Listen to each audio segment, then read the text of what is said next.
caros leitores de mercados euro-africanos, temos hoje o prazer, no seguimento das entrevistas que começámos no mês passado com funcionários da Comissão da União Europeia com responsabilidade de representação em África, temos hoje o prazer de entrevistarmos e termos connosco a embaixadora Carla Grijó, que é embaixadora e chefe de delegação da União Europeia na República de Cabo Verde. Embaixadora, é um prazer tê-la connosco. Muito obrigado por ter aceito o nosso pedido de entrevista e de conversa. E para quem não a conhece e para os que também já a conhecem, talvez dizer-nos brevemente quem é, o seu percurso e as suas atuais funções em Cabo Verde. Pois, muito bom dia a todos.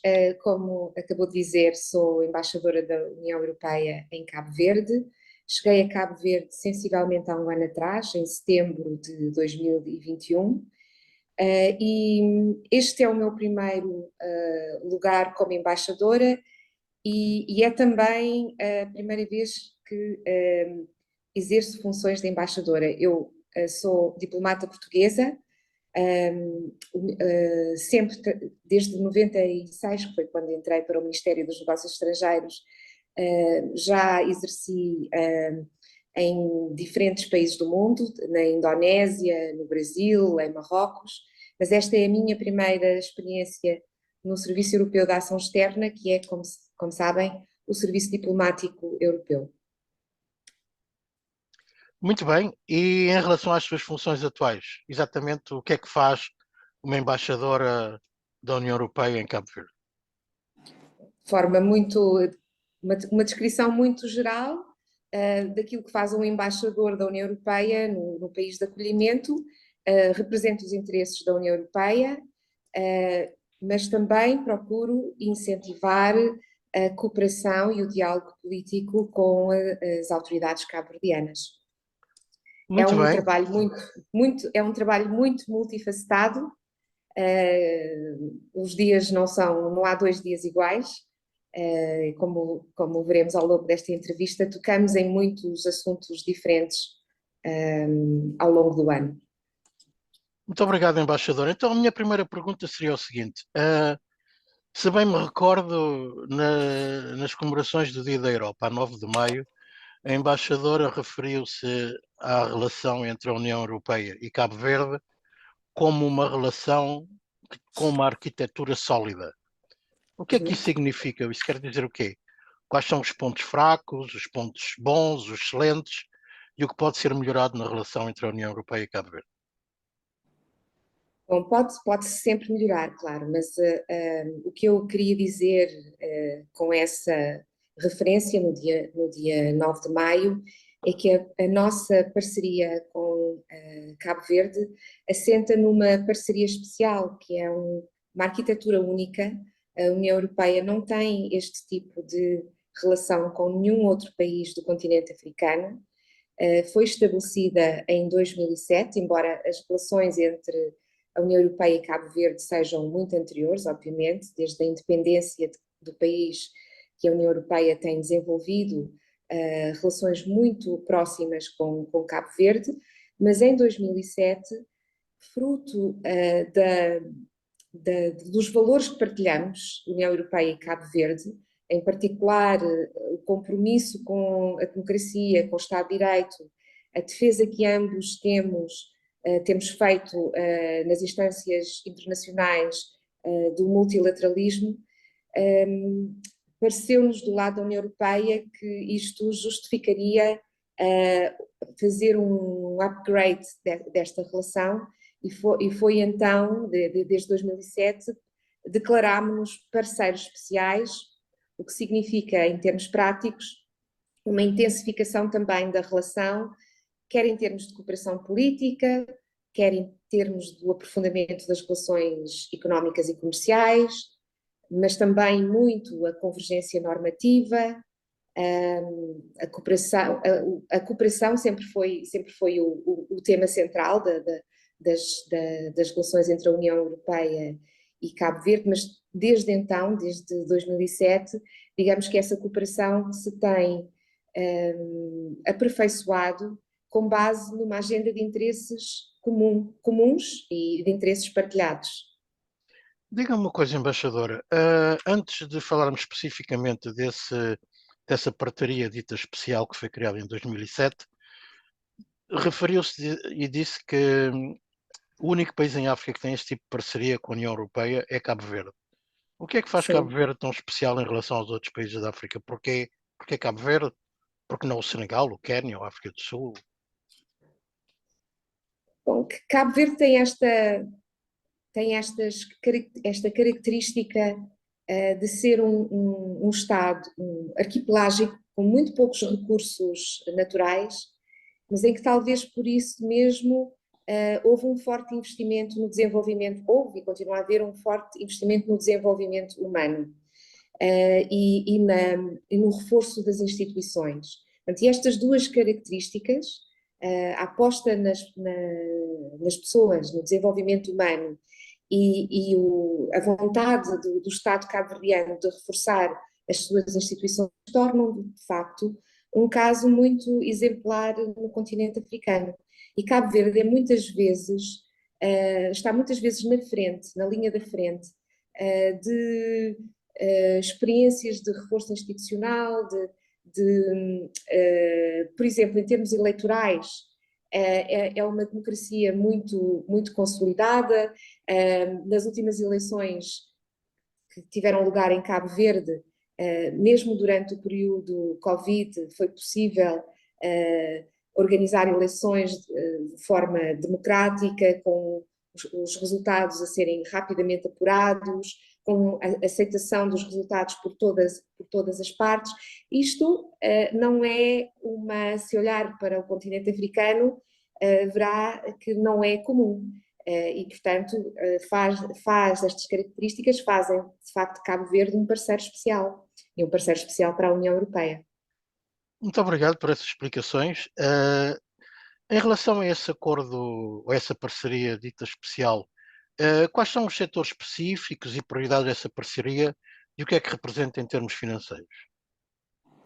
Bom, na altura, em 2007, quando a parceria especial foi desenhada, foram definidos 6 setores prioritários, que incluem a boa governação, a segurança e estabilidade, a integração regional, a luta contra a pobreza e a cooperação para o desenvolvimento, que era, como eu já dizia, uma área em que a União Europeia e Cabo Verde sempre tiveram uma relação de cooperação forte, e também a sociedade do conhecimento.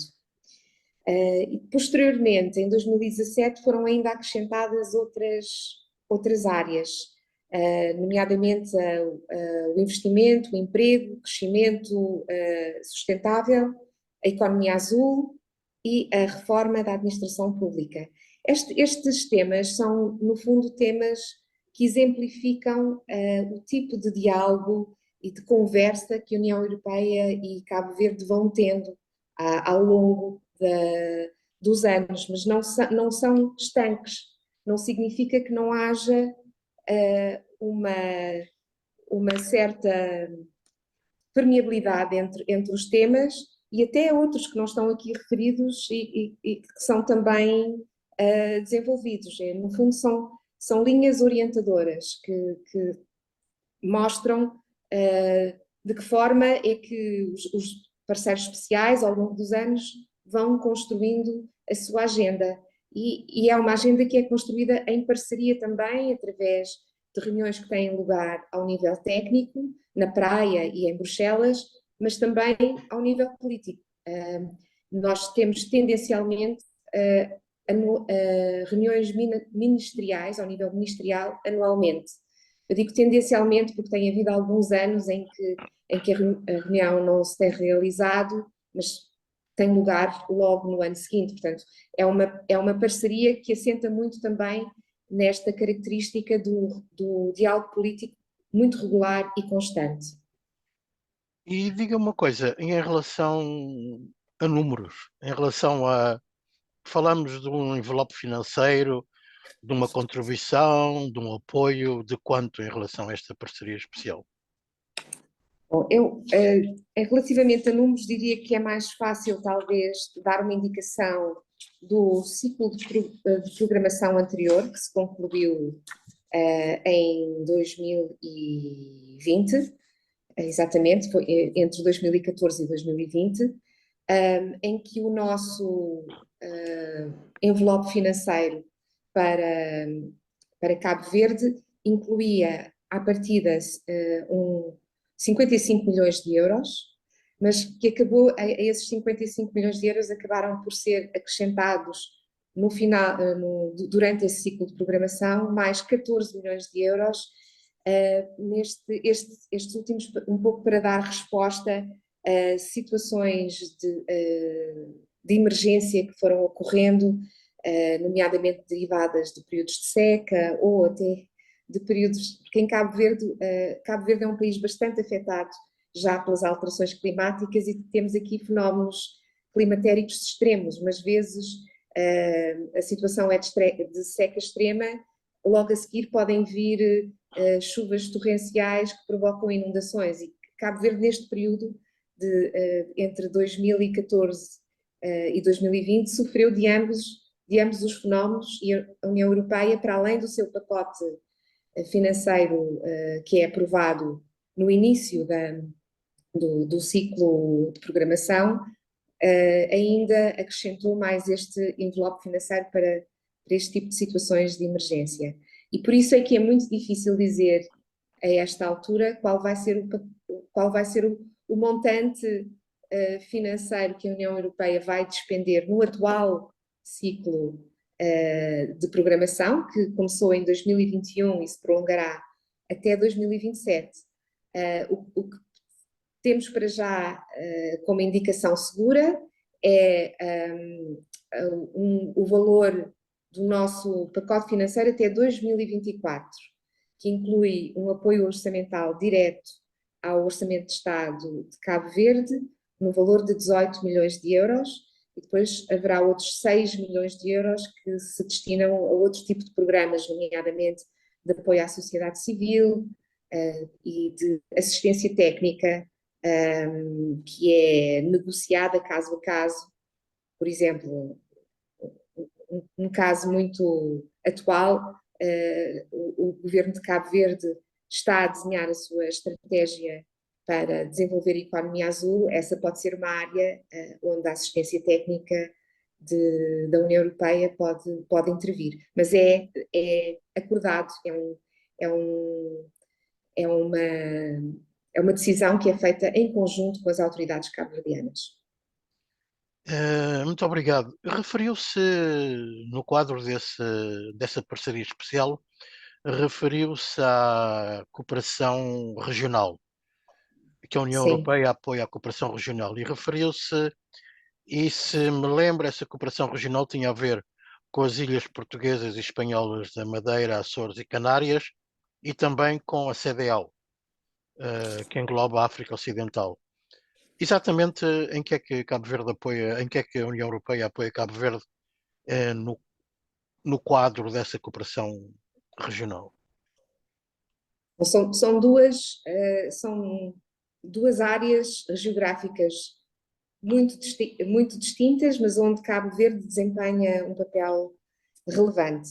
Relativamente às nossas regiões ultraperiféricas, que incluem, como disse, Madeira, Açores, mas também as Ilhas Canárias, o programa MAC-FEDER, que é um programa que é utilizado por Portugal e Espanha precisamente para o desenvolvimento das suas regiões ultraperiféricas, prevê também um espaço de cooperação com países terceiros, onde figuram Cabo Verde, o Senegal e a Mauritânia. Esta é, digamos assim, a cooperação com a região da Macaronésia, onde Cabo Verde está também inserido. Mas neste espaço de cooperação com as nossas regiões ultraperiféricas, Cabo Verde tem tido um relevo bastante significativo.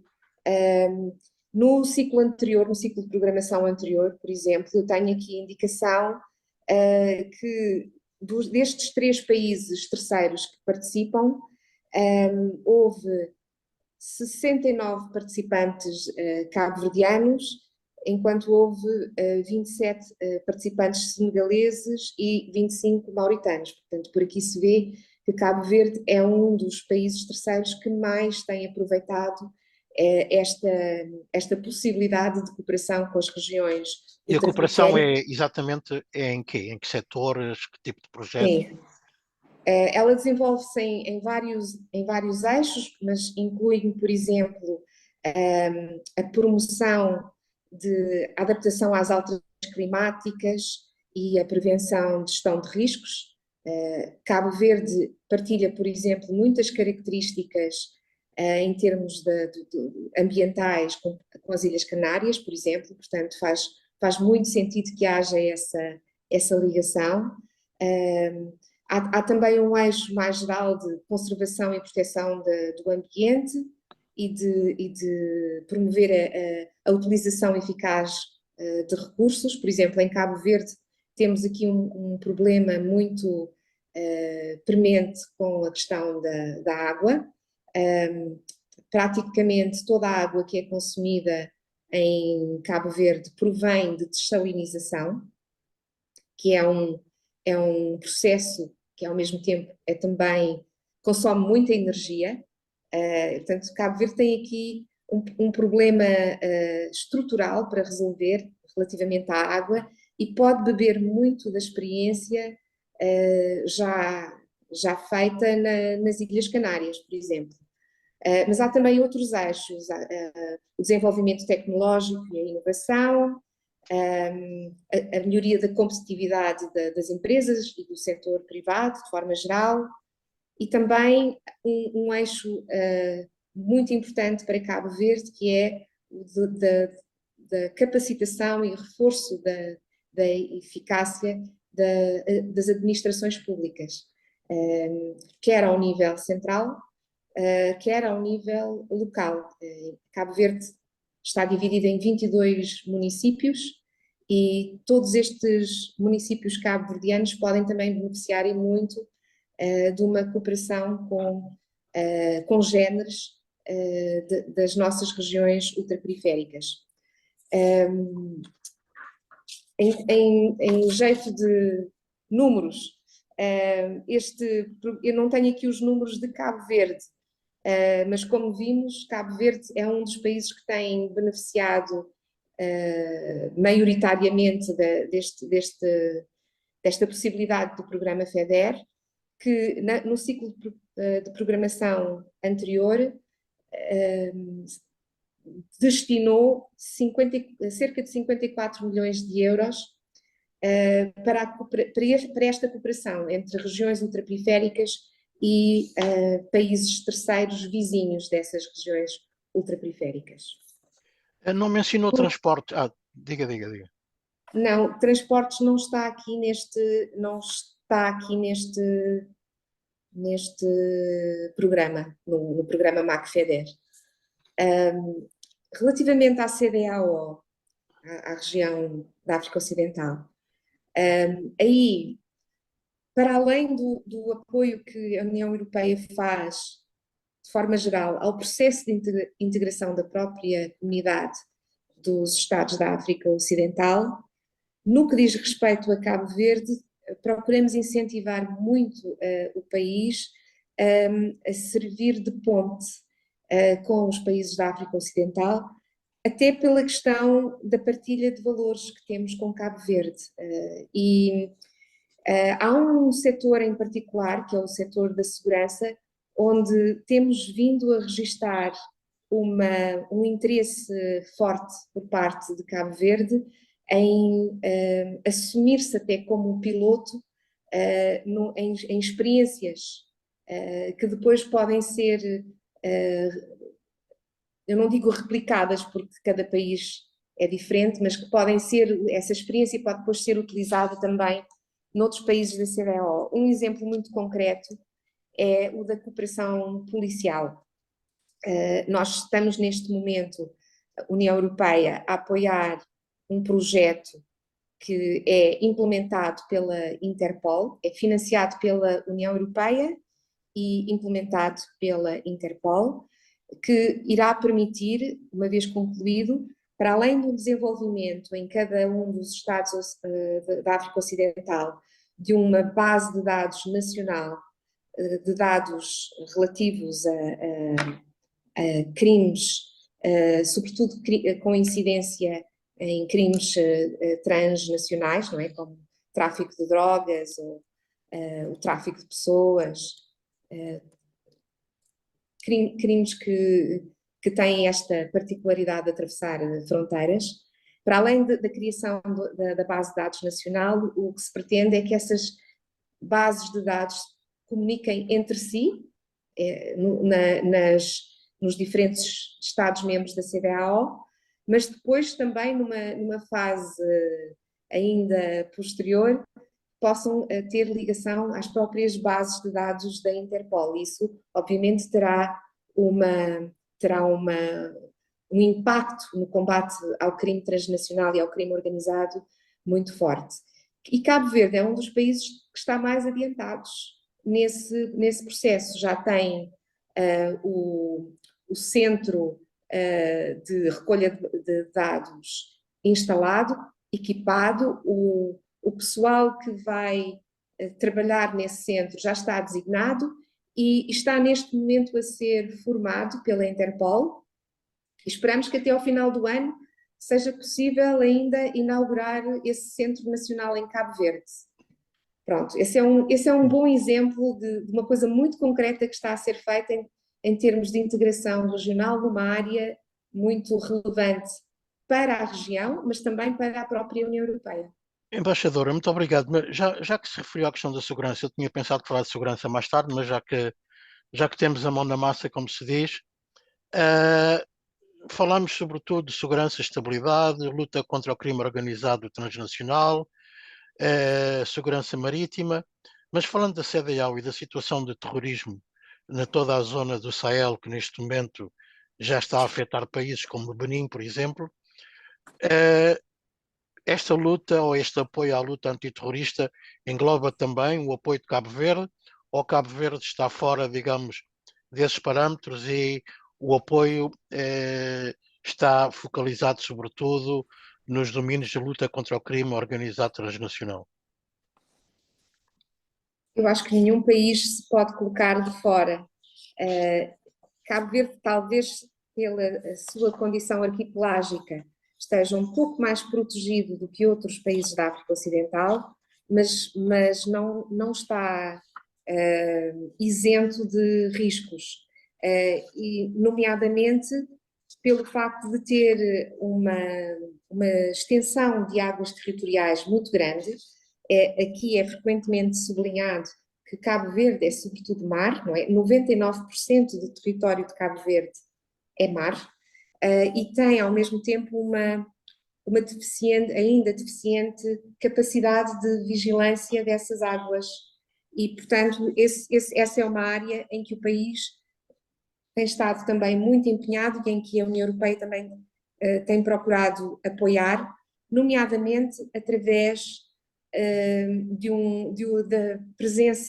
das presenças marítimas coordenadas das marinhas de diferentes Estados-membros. Aliás, já no início de dezembro, já na próxima semana, vamos ter aqui na praia a presença de navios de 4 Estados-membros diferentes: Itália, França, Portugal e Espanha. E vamos aproveitar essa presença para dar visibilidade à forma como, só pelo simples facto de haver essa presença marítima coordenada dos Estados-membros da União Europeia, esse elemento já é um elemento dissuasor em termos do crime organizado, do crime internacional, mas também do terrorismo. E faz parte, obviamente, estes navios não passam só pelas águas de Cabo Verde. É uma coordenação que os Estados-membros e também o Serviço Europeu de Ação Externa procuram estender a toda a região do Golfo da Guiné. que é uma região em termos de segurança marítima muito problemática. E um outro elemento em que Cabo Verde está bastante empenhado e relativamente ao qual aguardamos notícias para breve, diz respeito à própria arquitetura de Yaoundé, que foi definida pela própria CDAO, e que cria seis centros regionais de coordenação marítima para aumentar a vigilância das águas dos estados costeiros da CDAO. E um desses centros, mais conhecido pelo Centro da Zona G, vai ser aqui na praia, vai ser estabelecido aqui na praia. Está em fase de instalação e contamos que a sua inauguração também tenha lugar muito em breve. E o que isto vai permitir também é reforçar a vigilância e também melhorar a comunicação e a partilha de informação entre os estados costeiros da CDAO. Portanto, sim. A resposta curta é sim. Ótimo, não, foi muito bom, porque isso dá-nos uma ideia clara da situação de Cabo Verde, porque muitas vezes não se liga tanto Cabo Verde à situação de segurança na zona da CDL, tendo em conta que Cabo Verde está, como disse, em pleno oceano e é um arquipélago. Exatamente, tem uma posição geográfica estratégica, o que pode ser bem utilizada, pode ser utilizada para o bem, digamos assim, mas também para o mal, não é? O facto de estar a meio caminho entre a Europa e as duas Américas, digamos assim, e também relativamente próxima do continente africano, torna Cabo Verde uma plataforma natural, uma plataforma de comunicação natural.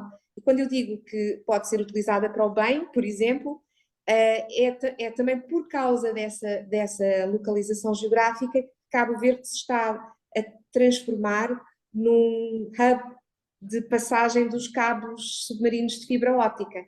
Já temos aqui amarrado o cabo Ela Link, que vai desde o Porto de Sines até Fortaleza, no Brasil, mas passa aqui pela cidade da Praia, e há outros cabos de fibra óptica que estão a ser perspectivados, cuja passagem e amarração está a ser perspectivada também aqui para Cabo Verde, precisamente por causa da sua localização geográfica, mas também porque é um país que oferece estabilidade política, instituições públicas confiáveis e partilha valores, e no desenvolvimento das tecnologias digitais, esta questão dos valores é uma questão essencial.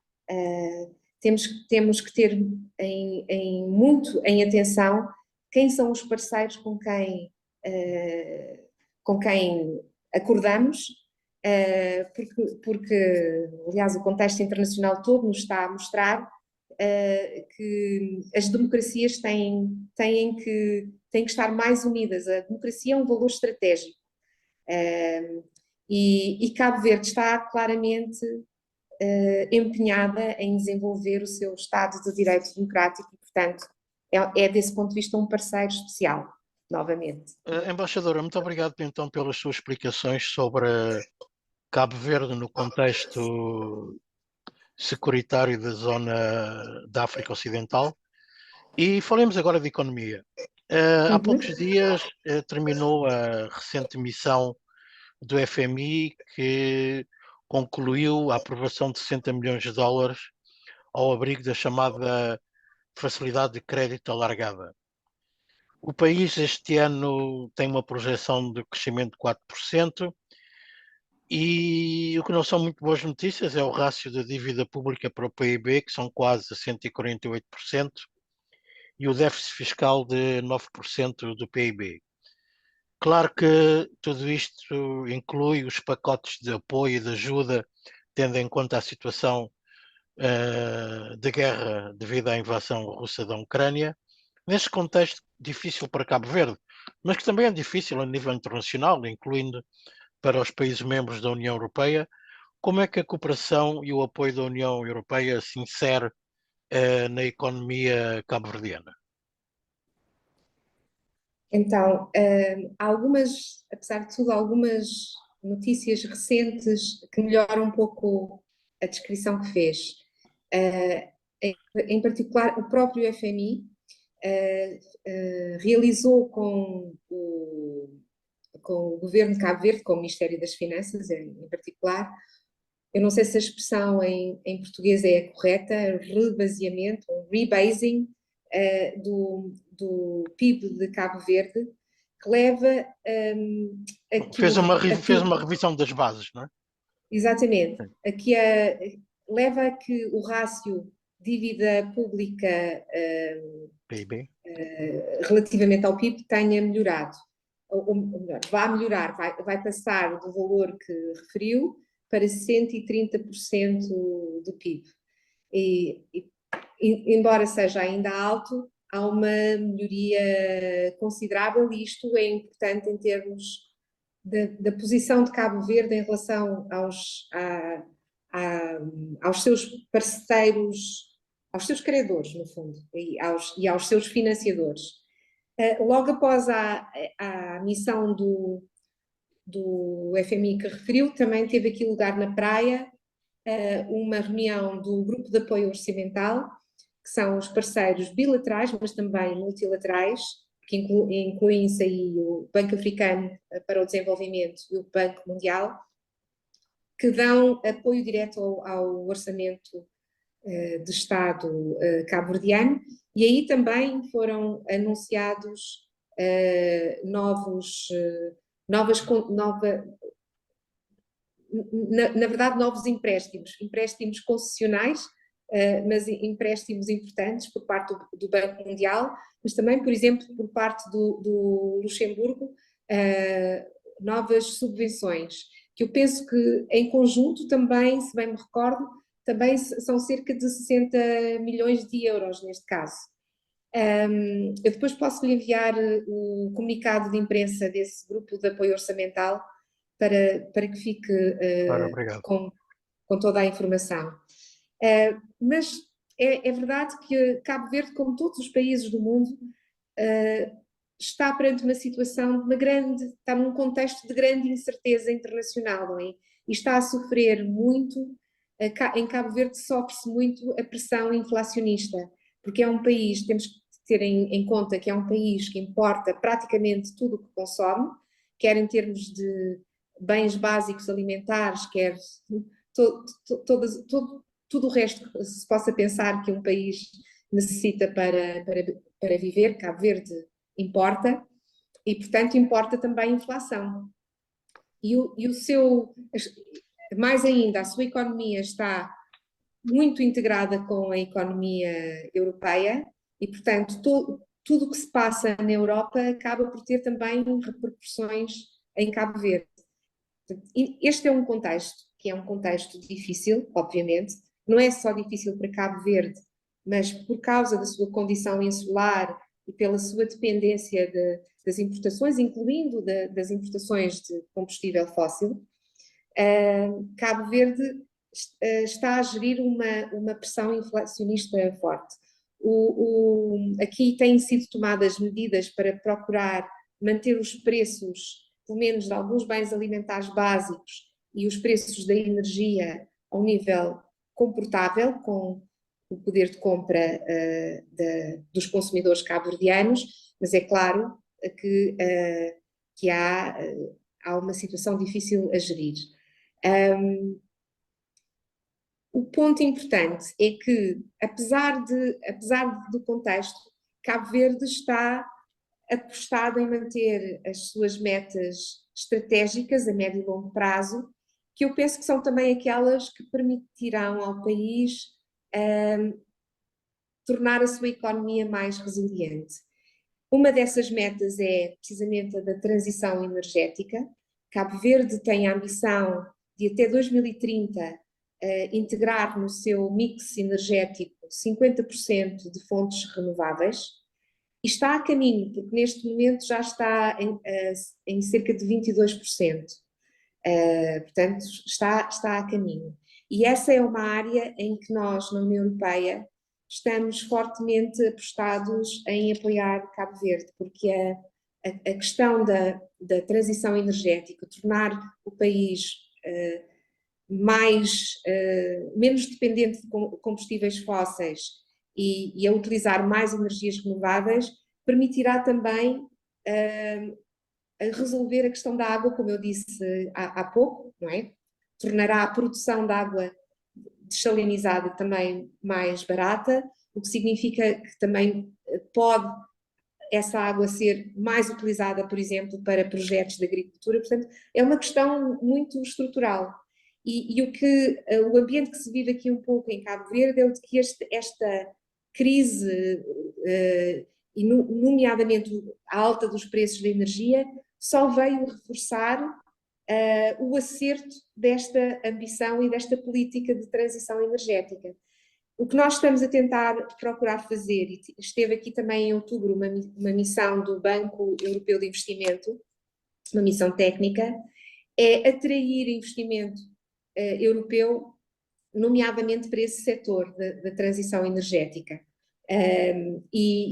Essa missão do Banco Europeu de Investimento, que aqui esteve, foi bem sucedida na medida em que conseguiu identificar projetos que esperamos possam vir a ser financiados não só pelo BEI, mas que possam também atrair, nomeadamente, investimentos do setor privado de Estados-membros da União Europeia, que permitam ajudar Cabo Verde a acelerar até esta sua ambição e conseguir chegar mais cedo à meta que fixou e até ultrapassá-la. Porque isso para Cabo Verde é uma questão existencial, a questão energética para Cabo Verde é existencial. Do mesmo modo, essa mesma missão do Banco Europeu de Investimento também procurou projetos em outros setores estratégicos, nomeadamente o da transformação digital e também o da economia azul. Portanto, estes são os 3 setores para os quais estamos a procurar atrair investimento para Cabo Verde através de uma iniciativa da União Europeia, que penso que já deve ter ouvido falar, que é Global Gateway. Global Gateway. Exatamente, que procura, de certa forma, utilizar o orçamento da União Europeia para criar condições de atração do investimento privado, portanto, para diminuir o risco através de garantias ou através da subvenção de uma parte do financiamento, de forma a tornar o investimento atrativo para o setor privado e para outros financiadores que podem até ser também o Banco Africano de Desenvolvimento, por exemplo. Nós temos aqui em Cabo Verde um exemplo avant la lettre da Global Gateway, que foi o financiamento do alargamento da extensão e reabilitação do Porto da Ilha do Maio, que foi precisamente cofinanciado pela União Europeia e pelo BAD, e é um exemplo do que a Global Gateway pode fazer. Porque a União Europeia investiu 17 milhões de euros nesse projeto, e o resto, penso que foram em torno de 40 milhões de euros no total desse projeto de reabilitação. O restante montante foi aportado pelo Banco Africano de Desenvolvimento e pelo próprio governo de Cabo Verde, que também pagou uma parte. Mas pronto, no fundo é esta a nova forma para grandes projetos de infraestrutura que serão necessários para fazer face aos grandes temas que temos pela frente, da transição energética, da transformação digital. No fundo, esta a forma que vamos passar a atuar, através desta iniciativa Global Gateway e incorporando também a nossa equipa Europa, ou seja, investimentos também dos Estados-membros e do Banco Europeu de Investimento. Muito obrigado. Uma forma de utilizar o Global Gateway como uma alavanca para alavancar investimentos adicionais. Exatamente. Continuando na economia, a embaixadora referiu-se, e é certo, que devido à situação geográfica de Cabo Verde, e não só, mas que Cabo Verde importa quase tudo e, como tal, importa inflação e é muito dependente da situação económica inflacionária dos países membros da União Europeia. E, dito isto, é evidente que a União Europeia continua a ser o parceiro comercial de Cabo Verde. E se me recordo, em 2019 ou 2020, Cabo Verde importou por um total de 734 ou 35 milhões de euros. Eh, Mas em Cabo Verde também está abrangido pelo que se chama o sistema de preferências generalizadas. Sim. Talvez nos dissesse o que é isso, como se aplica e em que Uhum. beneficia Cabo Verde, que creio que é o único país em África que Certo. beneficia desse sistema generalizado. E uma vez mais, por Cabo Verde, o que é assim tão especial com Cabo Verde? É sempre a mesma questão. Este sistema de preferências generalizadas, conhecido como SPG+, Cabo Verde aderiu em 2012, é um sistema que permite a Cabo Verde ter acesso ao mercado único da União Europeia, a tarifas muito preferenciais e, em muitos casos, até a tarifa zero, portanto, acesso livre ao mercado único da União Europeia. E, em contrapartida, o que é que Cabo Verde tem que fazer? Teve que, aliás, já o fez, ratificar 27 convenções internacionais que dizem respeito são convenções de direitos humanos, podem ser também convenções de direitos laborais, podem ser também normas e estándares ambientais. Tendo esse património, digamos assim, reunido, o que Cabo Verde depois tem que fazer para manter o seu estatuto de SPG+, é o de reportar o estado de aplicação dessas convenções. E isto é uma obrigação bastante forte para um Estado pequeno como Cabo Verde, como uma administração relativamente pequena também.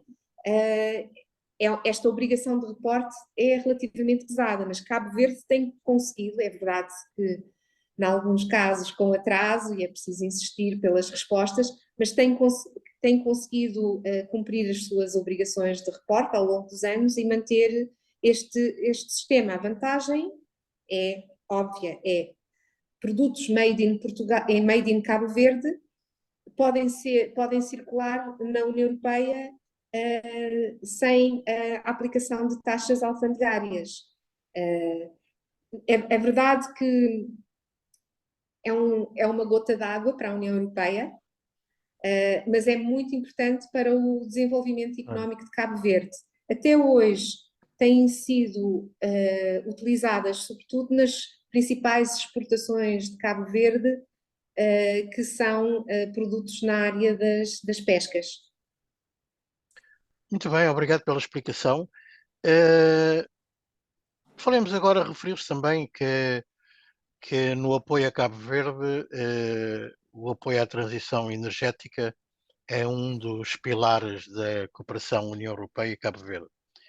Eh, Concretamente, que projetos e iniciativas existem por parte da União Europeia em apoio a Cabo Verde, seja na agora muito falada economia azul, assim como na transição energética, que aliás referiu-se há pouco, dizendo que Cabo Verde, 22% da energia vem de energias renováveis. Sim. Então, desde logo, o nosso apoio orçamental da União Europeia prevê dois objetivos, foca-se em dois objetivos estratégicos.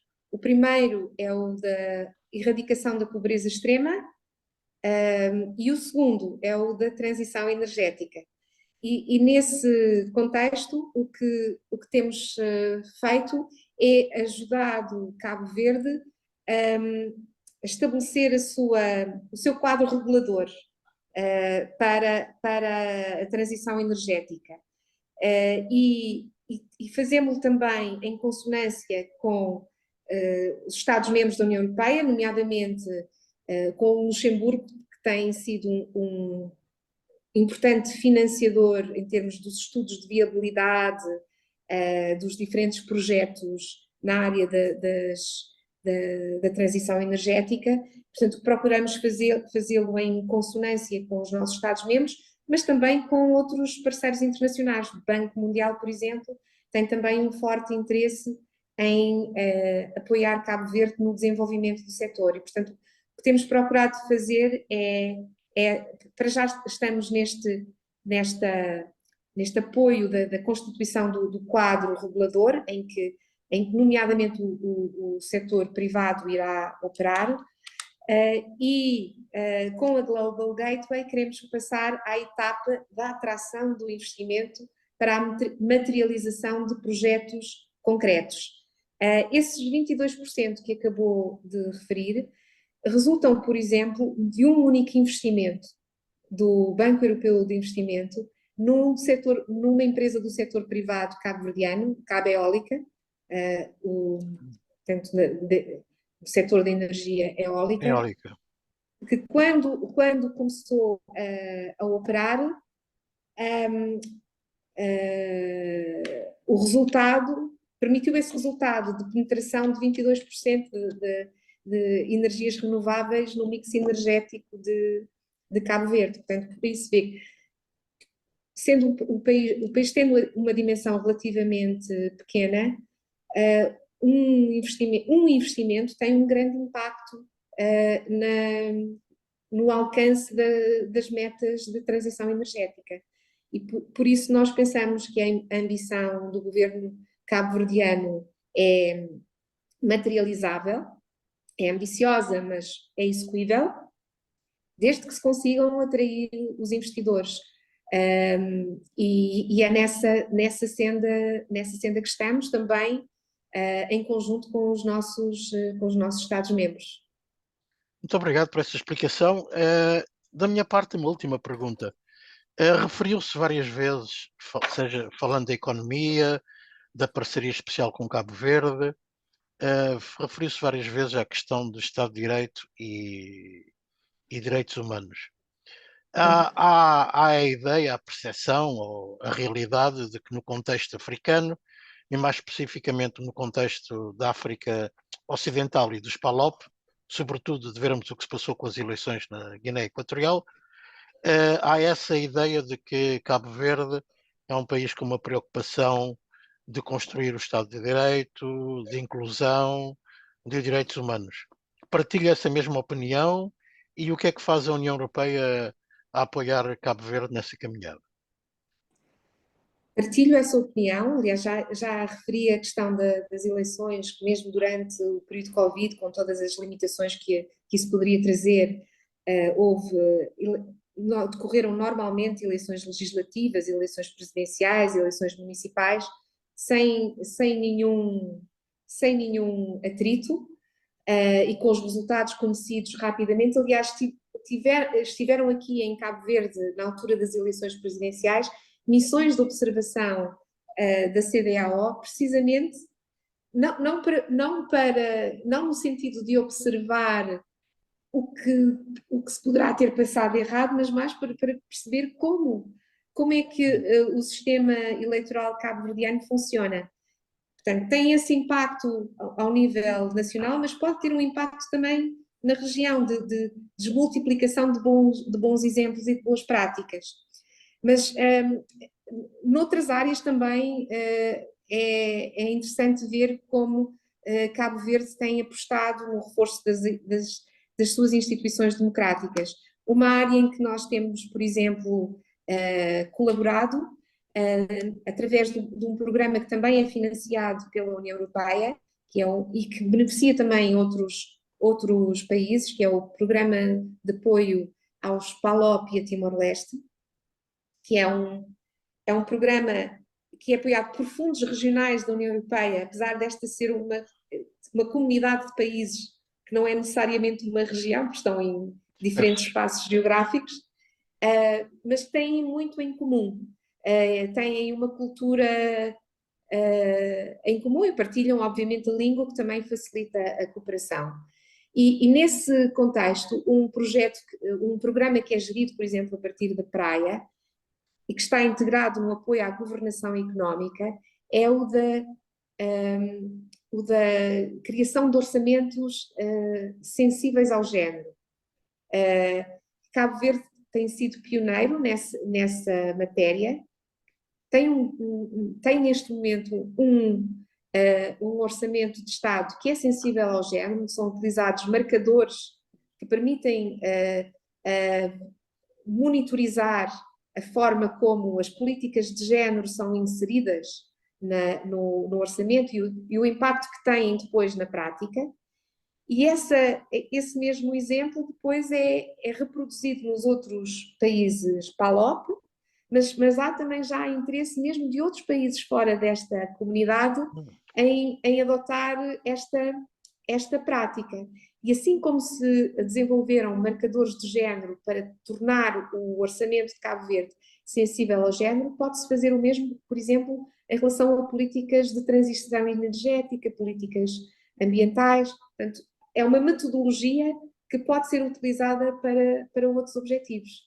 E, novamente, Cabo Verde está a ser pioneiro em África relativamente a este tema. E é um tema já de uma grande sofisticação, eu diria, porque envolve muitos atores, envolve sobretudo também o Parlamento, a Comissão de Orçamento da Assembleia Nacional, e permite-nos trabalhar com atores que não é óbvio, a relação não é, nem sempre é muito direta, permite-nos trabalhar, por exemplo, com o Tribunal de Contas,